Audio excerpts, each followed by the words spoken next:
तो फ्रेंड अब डिस्कस करने वाले हैं हम लोग फाइनाइट ऑटोमेटा को, जो कि काफ़ी इंपॉर्टेंट है। तो इसमें सबसे पहला पॉइंट कह रहा है कि a finite automata is a mathematical model of a system with discrete input and output. यानी जो फाइनाइट ऑटोमेटा होता है एक प्रकार का मैथमेटिकल मॉडल होता है किसी भी सिस्टम का, जिसमें क्या होते हैं, एक डिस्क्रीट इनपुट और आउटपुट होते हैं and output of finite set of state and a set of transitions from state to state. यानी बेसिकली ये डिस्क्रीट मैथमेटिक्स पे आधारित है। जी हाँ दोस्तों, अगर आपने डिस्क्रीट मैथमेटिक्स पढ़ा होगा ना तो इसमें आपको ज़्यादा कोई दिक्कत नहीं होगी, क्योंकि इसमें सेट थ्योरी रिलेटेड कंसेप्ट मिल जाएगा आपको।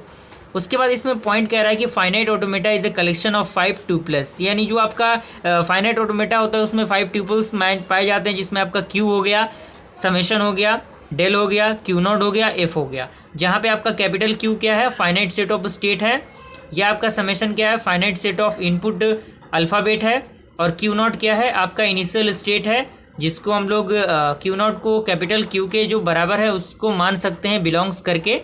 एंड जो आपका कैपिटल एफ है वो क्या है, finite set of final state such that F belongs to S is the subset of Q.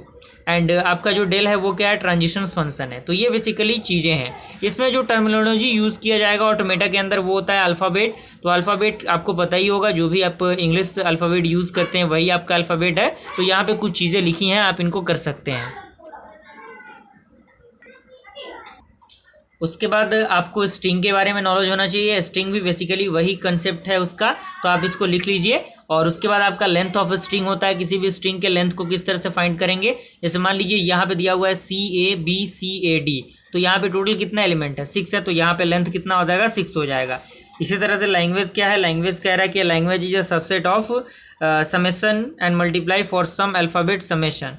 यहाँ पे इट कैन बी फाइनाइट और इनफाइनाइट, यानी जो लैंग्वेज होता है वो फाइनाइट भी हो सकता है, इनफाइनाइट भी हो सकता है। अगर हम क्लासिफिकेशन की बात करें फाइनाइट ऑटोमेटा की, तो फाइनाइट ऑटोमेटा दो प्रकार से क्लासीफाइड किया जाता है। पहला होता है विद आउटपुट और दूसरा होता है विदाउट आउटपुट।